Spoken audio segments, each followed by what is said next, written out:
Nigeria is a sovereign state. What right does the US have to come in the way they want to come in to end this insurgency? Nigeria is a sovereign nation. We like to say that. But a sovereign nation where insurgents have claimed local governments, that already has defeated the idea of sovereign nation. We can say that on paper, but in reality, are we a sovereign nation? What we should be talking about or looking into is the root cause. Where is it coming from? There are people who sit down and orchestrate these things, and I believe they're actually stronger than the people in government. US Congressman Riley Moore stated that there's an alarming ongoing persecution of Christians in Nigeria. He also went ahead to say that the West African country is experiencing at least 7,000 Christians being killed every now and then. And that sparked the response from President Donald Trump, who says that the Nigerian government should better get their ass together and ensure that they deal with terrorism in Nigeria. If not, he's going to send American army into Nigeria, and it's going to be swift and it's going to be sweet.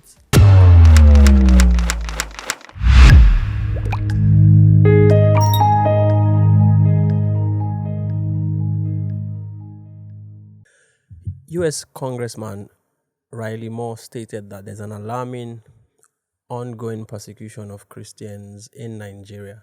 He also went ahead to say that the West African country is experiencing at least 7,000 Christians being killed every now and then. And that sparked the response from the very own president of the world, like I like to describe him, President Donald Trump, who says that the Nigerian government should better get their ass together and ensure that they deal with terrorism in Nigeria. If not, he's going to send American army into Nigeria, and it's going to be swift and it's going to be sweet. And then all hell broke loose after that statement. Ladies and gentlemen, welcome to Talk Through Podcast. The conversation today is Christian genocide in Nigeria, a myth or reality. After that statement, it's as if Nigeria has been turned upside down. Everybody is speaking. The government is responding. There's been movement back and forth. There's been commentary. Some people are for, some people are against. African AU is saying that we shouldn't mind America, to stand our ground. Russia is on standby. China, everybody, because of one statement. Ladies and gentlemen, welcome to the show. It promises to be an exciting conversation today, as usual. Right here on Talk Through Podcast, we say it exactly the way it is. And usually, we're not alone. We have men of timber and caliber, as always, in the building. I have our very own Oyez.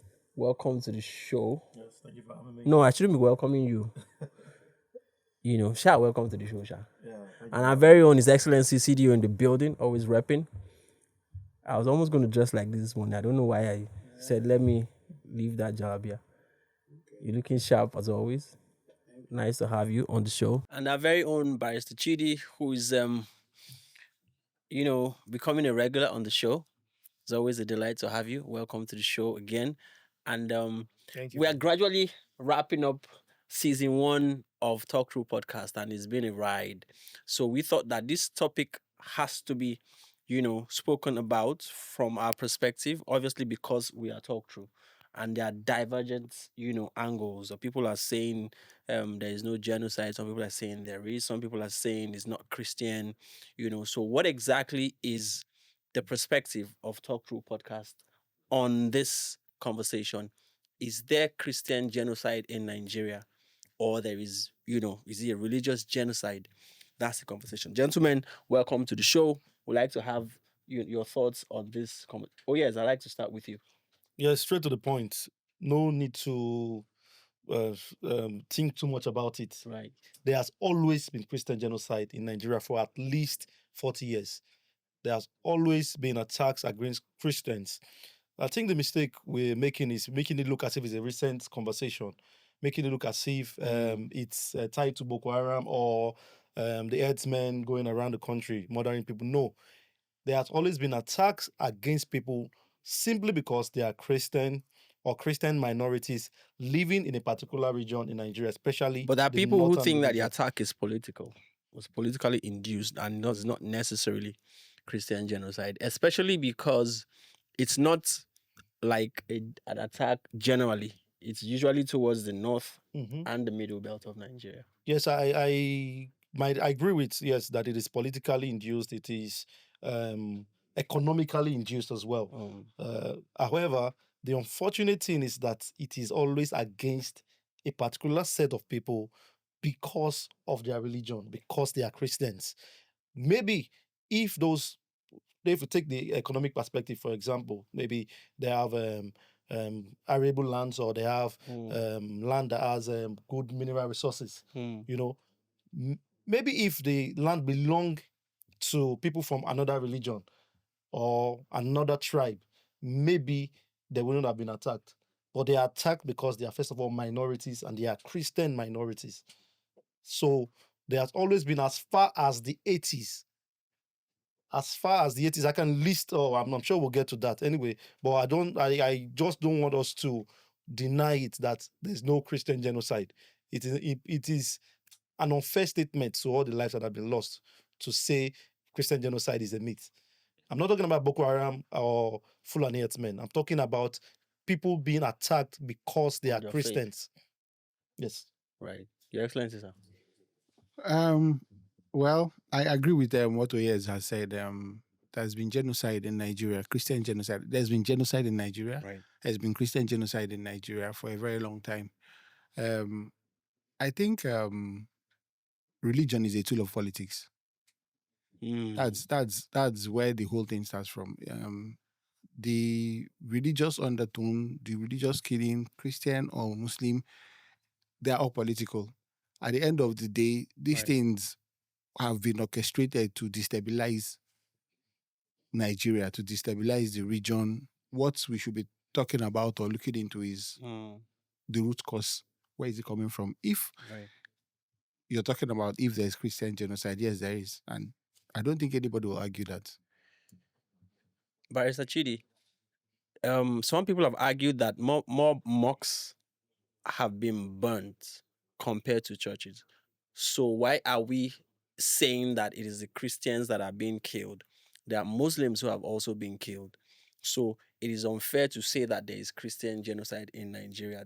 It should be that there is religious genocide, because Muslims are being killed, churches have been burnt, but mosques also have been burnt even much more than that. What are your thoughts on that?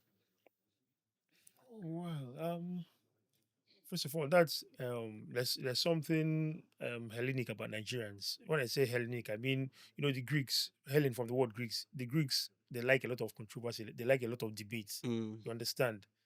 The bottom line is whether Christians or Muslims, Nigerians are being Killed. murdered. Right. Communities are being cleansed. Entire communities are being displaced. Right. And the interesting way you frame the question, whether it's a myth or reality. It's a myth to those who have not experienced it firsthand. It's a myth when it's not your mother, it's not your true. your father, relative, it's not your son or daughter, or it's not your cousin. It becomes a myth. But when it hits home, right. when you see entire families wiped off, when you see a pregnant woman ripped open, then it's no longer a myth, it's a reality. So back to your question, whether Christians or Muslims are being killed, it's a moral equivocation. For instance, I say they broke into my house and they stole my car, and then you say they stole my bicycle too. Because they stole your bicycle doesn't mean that they didn't steal my car. Right. And because they stole your bicycle doesn't mean that I did not suffer the loss I suffered for stealing my car. Right. So for the fact that Muslims are being killed does not negate the fact that Christians are being targeted also. Christian communities have been targeted. Christian communities Christian communities have been displaced. And who is, like one prominent individual asked, who is doing the killing? Exactly. I was coming to that. The people who are doing the killing are doing it under a toga of a certain religious zealotry, a certain religious ideology. And the truth is that if you study the history of West Africa, especially the Sahelian West African region, we know the role that this ideology has played in overrunning communities from the Sahel to the up north to the middle belt, we Right. know the historical trajectory. You understand? Right. So it's not even something you can put as the responsibility of a particular administration. For instance, this present administration met this problem on ground. You understand? So it's like we say, something has been going on for years. So there's no denying the fact that Christians are being targeted, and Christians are being targeted by a particular sect with a Right. particular violent religious ideology that has been Right. causing problem all over the world, Right. across the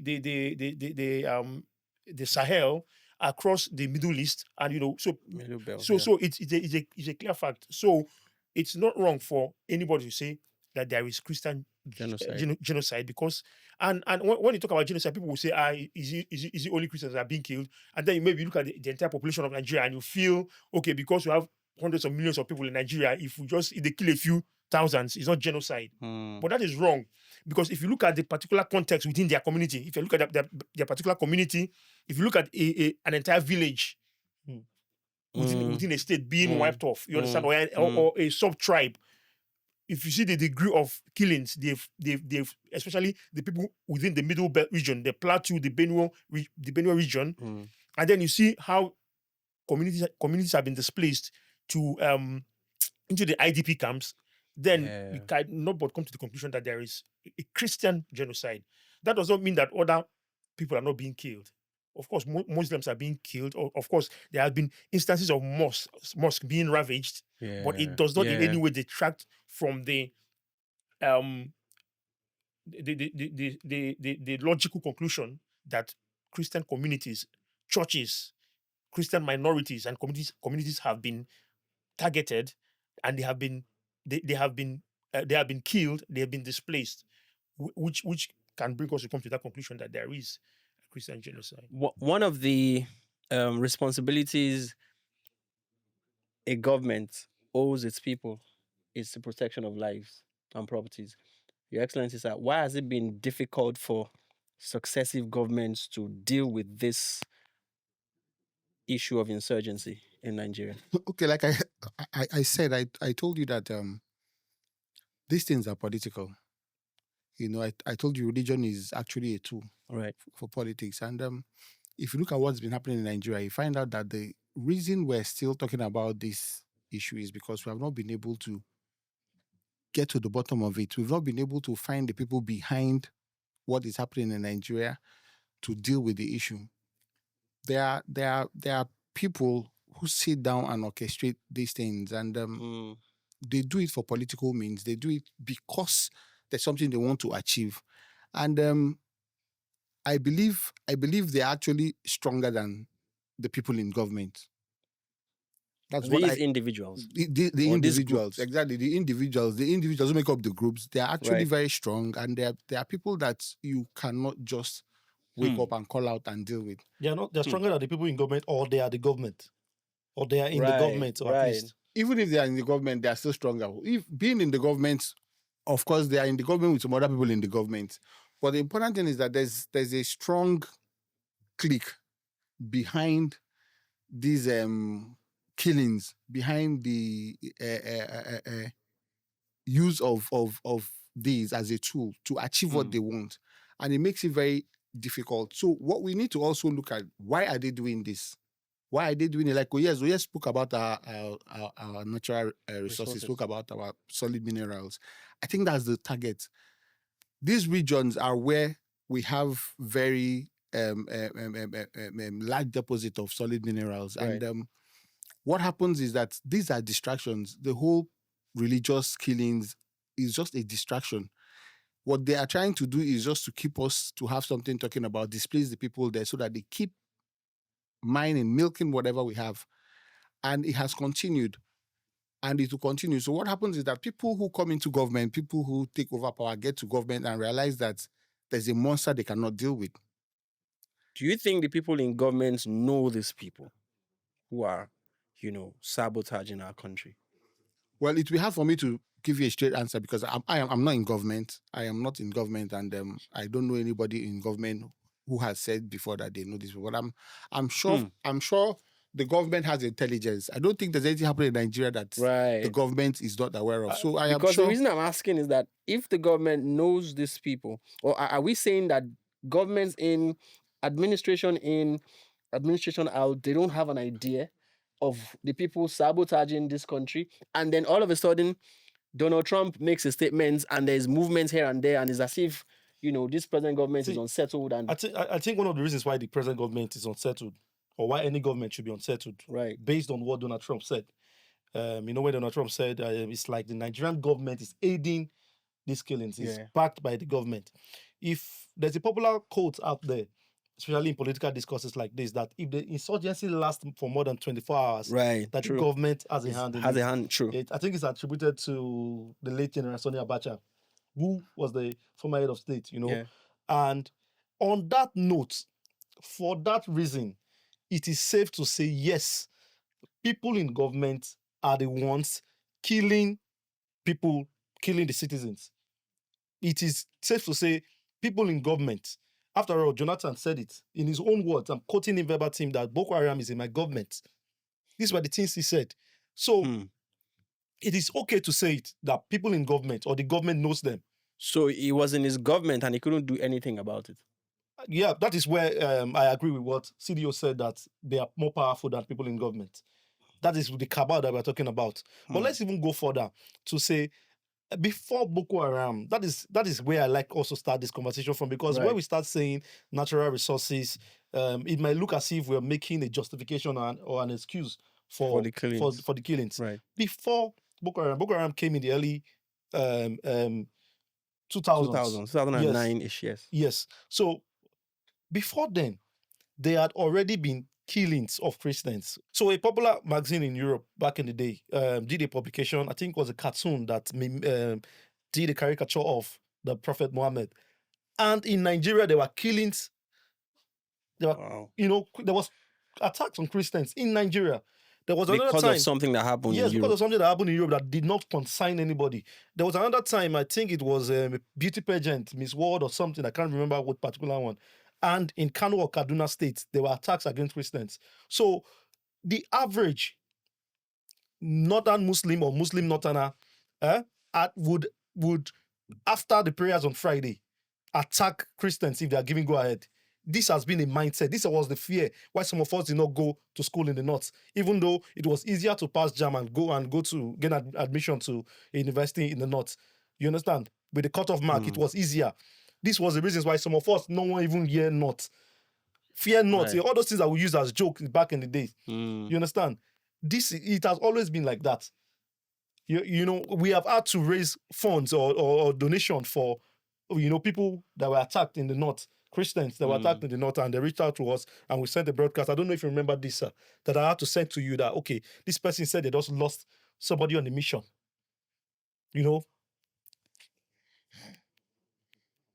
Wow. Well, it's personal. It's personal and sometimes it can be painful. Right.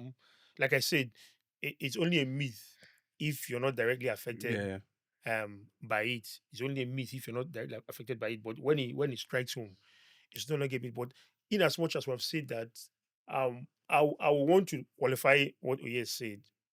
You understand about the average Muslim being prone to take up arms if you go to. I don't think average is the right word to use. I think there's a fringe, just like in Christendom we have some fanatic fringes. Also, there are moderate Muslims. So I think that the average Nigerian Muslim is a moderate Muslim and would want to live peacefully, coexist peacefully with his fellow Nigerian, whether Christian or animist. But I think there is a fringe ideology that is militant. There's a militant ideology. There's a militant fringe. I think those are the ones, the people we might refer to as the Islamists, who want to convert everybody by the instrumentality of the sword. You understand? The people who believe in this, what they term as jihad. So I think these are the ones that are prone or likely to rise up to arms and begin to murder people in the name of God, which is very wrong. You understand? Which is an aberration. So I just wanted to qualify that. I saw a post by someone who said that those of us who are not in the north, we can sit on this side and just say Donald Trump shouldn't send the U.S. armies because it's easy for us to say that because we're not in the north. Now, what does that say to us about our government if they seem not to be able to come to the aid of the people you promised to secure their lives and property So when they are being killed in this rate and manner. the problem is it's complex. It's complex, but it's also identifiable. You know, because if you look at our conversation, we have been using term some people in government Right. and other people in government. So it appears there is a deep state. You know, in America, what they call the deep state. Mm. So there's a deep state phenomenon in our government. There are politicians who have good intention, who go into government. They want to lead. They have a vision. They want to build. There are other fifth columnists who are backed by sinister forces who are also in government. There are people in government who are fifth columnists. So that is why there is no cohesion. So that is why even for Jonathan, who was a Southerner, Right.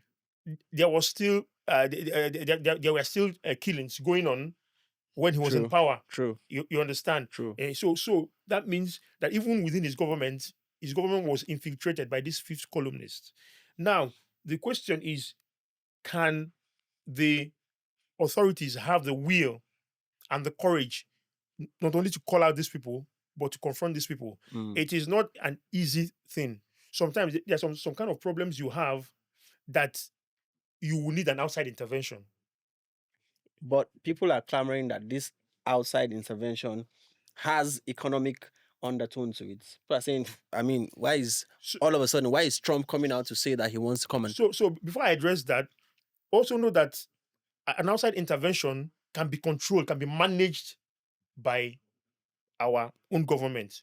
So the problem is when we let it fester to the extent that the intervention happens without us. Then there's a problem. But if the intervention comes by way of cooperation with our government, then we can control the narrative. You understand? Then we can be able to say, okay, this and this is what we need. This is how and how you come in to help us. So we need to be able to own the problem and manage the narrative. But if we let things fester out of control, and then the international community, because these things have international ramifications, Right. and they lose confidence in our ability to handle the problem. Then that's why that is why some other elders have counseled we need to move fast. We need to move diplomatically to be able to manage the situation and be on top of the situation. Your Excellency, sir, Nigeria is a sovereign state. What rights does the US have to come in the way they want to come in to end this insurgency? Okay, so because Nigeria is a sovereign state, I don't think they have the right to just come into Nigeria. They need to come into Nigeria with our permission. They need to come into Nigeria maybe through the UN. And but the truth is that we know America. America will not go anywhere for no personal reason. If America is coming into Nigeria, they're coming to Nigeria because there's something in it for them. Oh, you agree with that narrative? Oh, of course, yes. Europe and the rest of the world, they feel Africa is their own. They feel Africa is just where they come to loot and take whatever belongs to Africa.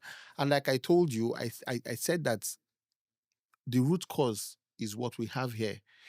It's our natural resources. That's why this is happening, whether locally or internationally. Even the people in government who are behind these things, they are doing it for a reason. A guy came on Arise News last week, and he mentioned him. He mentioned the former Kaduna State Governor being part of the people behind this. And a few other persons have said that they have some people have said that they are generals in the army behind this thing.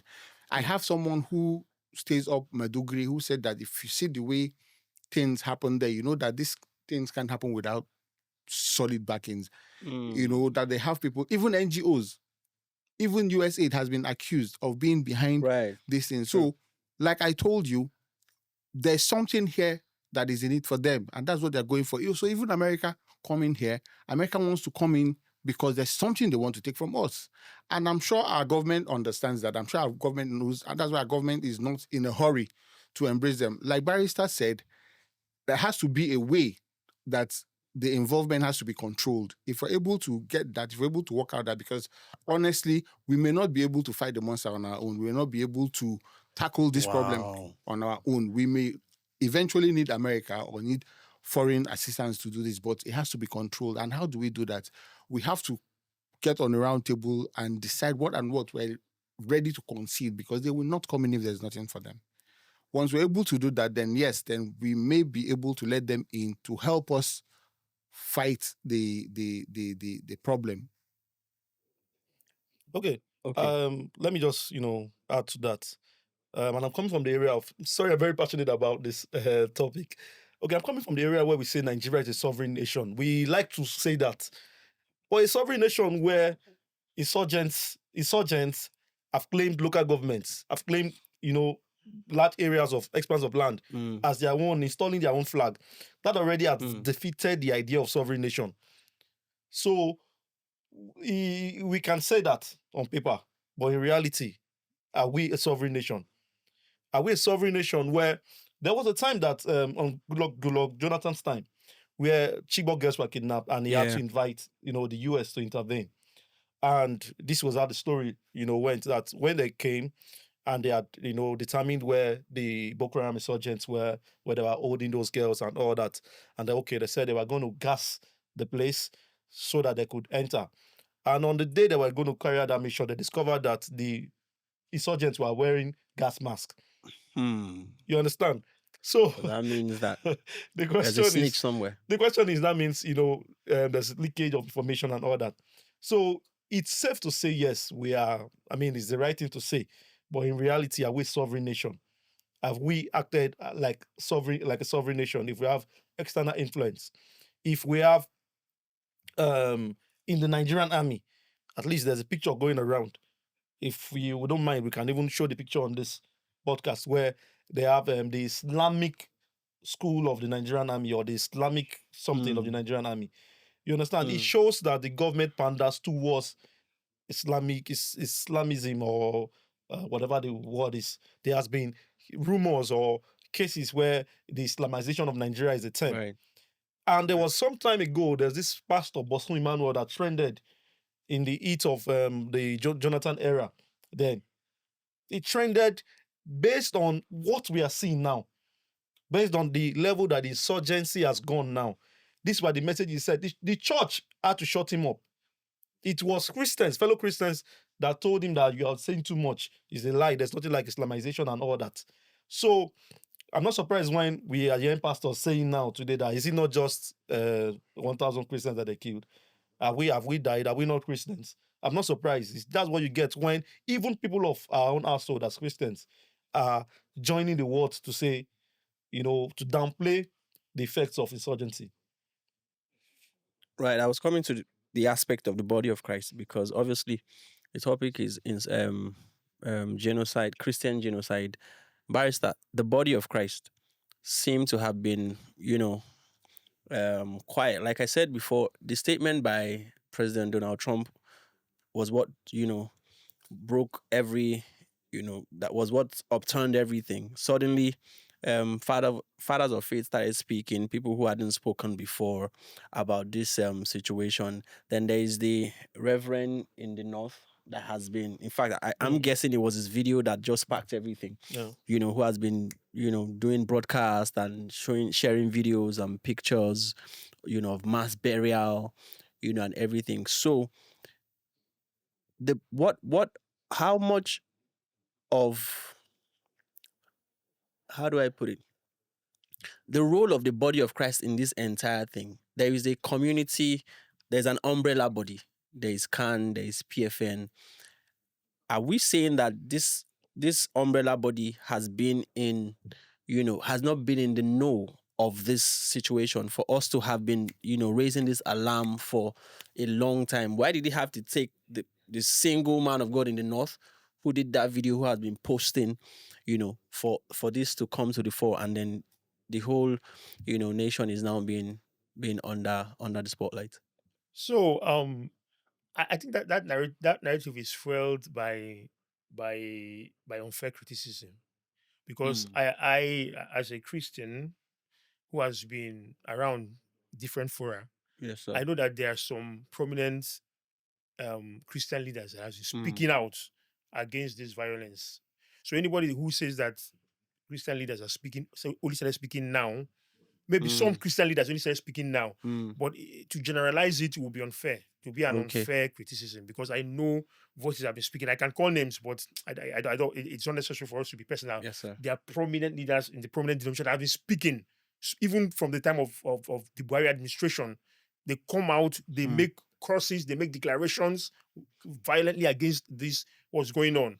What happened is that this gained traction internationally for whatever reason. I think, God controls things in its times and seasons. Right. I just believe that Right.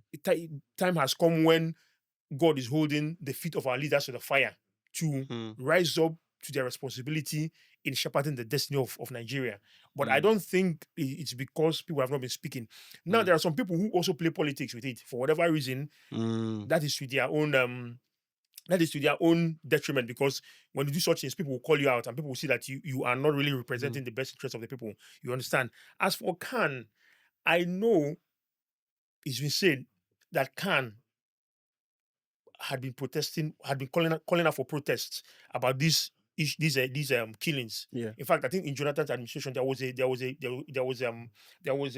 you call it? A protest that was staged under the aegis of Khan, Christian Association of Nigeria, against the killings. I think so. That's why some people were accusing some of our leaders that why are you not protesting now when you protested then? So for the fact that they protested then means that they were speaking out against it. You understand? So I don't think it's accurate at all to say that Christian leaders have not been speaking. There are some people who have been playing politics with it, but it's just a few, would I say, timid, cowardly ones. They are quite vociferous, bold declarations that have been made by Christian leaders concerning this issue from time. Your Excellency, sir, what is the hope of Christianity in the North if this virus is not nipped in the bud by this government or, Hope of Christianity. Well, the Bible said that the gates of hell shall not prevail. So I don't think whatever happens, you always have Christians, and whatever happens, Christ will be preached. The only thing is that the persecution may be higher, the persecution will be more rather. And I served in the North. I experienced once in the North. I was in the market and there was a riot against Christians in the market, and we ran into a shop and we were locked up there till the next morning. And I have an idea of what it feels like in the North. And the truth is that the Christians in the North are actually more stronger. The Christians in the North, this makes them stronger. Their faith, they have more faith than the ones down here. So if the government is able to tackle this, well, good for us, good for the Christian folk. But even if they're not able to do it, the Christ we serve will always protect us. And it's all part of it. It's all part of following Christ. He said that persecution will come, and he will deliver us.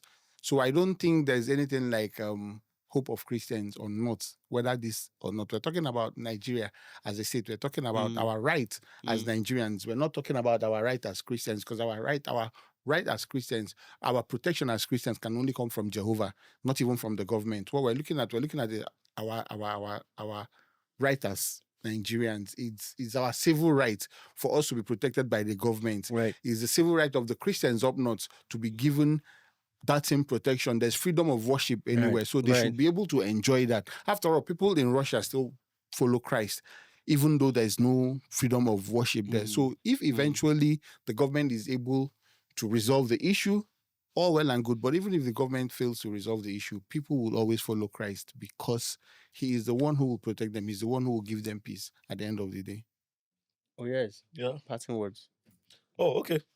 So the message is more got to emotional the other time. yeah. Yeah, as someone I don't have a direct personal experience, but as someone that people have reached out to before to say, oh, we are dying, can you help us raise funds? We need to go and do burials and on things like that. And gospel artists in the North. Right. Yeah, true. We have a community there too, and they have faced these things. We've had people that have lost their loved ones, know. So my message is more to them to, stay strong and remain in the faith. And to us in the South that we might think we are, enjoying the ACs of our church and all that. The truth is it has gotten to the South. whether we like it or not. Our massacre was a church. Yeah. There's discrimination even in Lagos here for Christians and Muslims. I have a first-hand experience on that one. So it hasn't gotten to, of course, violence and all that, but the tone.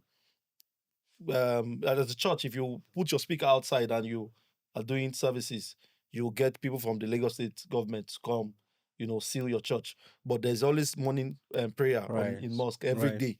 Right. And nobody has seen it 5 times a day for that matter, with their speakers facing your bedroom. So, and nobody bothers to complain because we see it as an expression of, religious faith.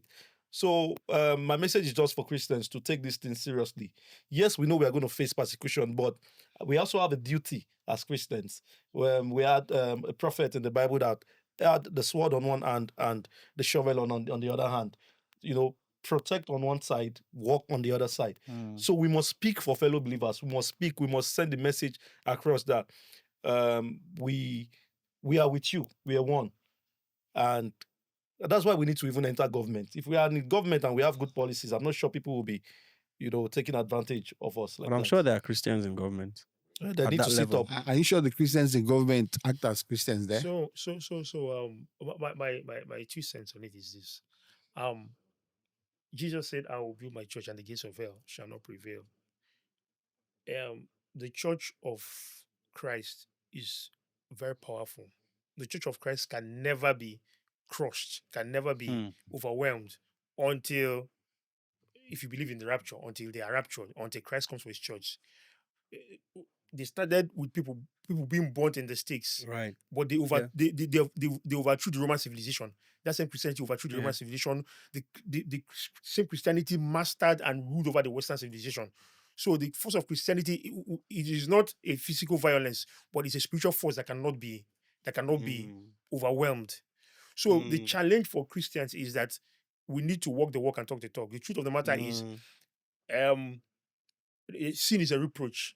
The quality of our Christian life, if we as Christians, we are still living double standards. For each time that we don't live up to the standard of the faith and of the love that Jesus Christ preached, then we are sabotaging ourselves. It is that sabotage that people lose, and then they begin to take away our rights. If we live Christian lives that have the quality of love, character, faith that is expressed in Jesus Christ, other people will complain that we are the ones taking over, not that we'll be the ones complaining that people are taking over us. So I think what the call is for Christians to rise and walk the walk and talk the talk. I think when we do that, every other thing will fall in line automatically. I think that's my thing. Passing words.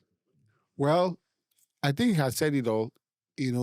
I even think that we're talking about Christian genocide up north, even within the body, the enmity, and I don't know what to term it. It's even more than what we're talking about. So, like he has said, I think at the end of the day, we're being compromised. First of all, as Christians, if we're able to lead the life that is expected of us as Christians and show the faith that Christ has called us to do, we will be able to survive this. It's not a big problem. The only problem I see is that we are not even in one accord. Yes, we're not united as Christians. You're talking about CAN, you're talking about PFM. Most of these are political. I saw one of our past presidents having maybe his birthday some days ago, and I looked around him, and there were Christian heavyweights all around him.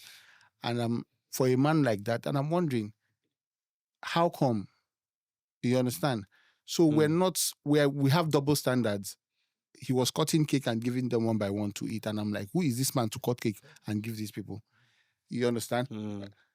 So I think Christians should start living as Christians. I think Christians should start speaking as Christians. Like Oye said, that if we're in government, there are so many Christians in government. Right. I have had the opportunity of trying to get people in government, people in power, people in offices to do things for the kingdom. Right. And you'll be surprised the kind of answers, you'll be surprised the kind of feedbacks you get from them. They don't even behave like they are Christians when they are there. So those are the things we need to deal with. Those are the things. The people who support this Islamic movement, they are Muslims, they are called Muslims, and they stand for their faith. Right. If Christians can start doing that, if we as Christians, even the spiritual fathers you're talking about, if they can stand wherever they go These men are called to Aso Rock to come and pray. They are called to government houses Right. to Yes. come and pray. What do Yeah. they say when they are there? What kind of conversations do they get into? What do they stand for? If we start doing the right thing, we start doing it, some of these problems can be solved without anybody lifting any sword. So we as Christians need to start living as Christians. We as Christians need to profess Christ truly and stand for it. And we'll see these things go away. Ladies and gentlemen, Christian genocide in Nigeria is not a myth, it's a reality.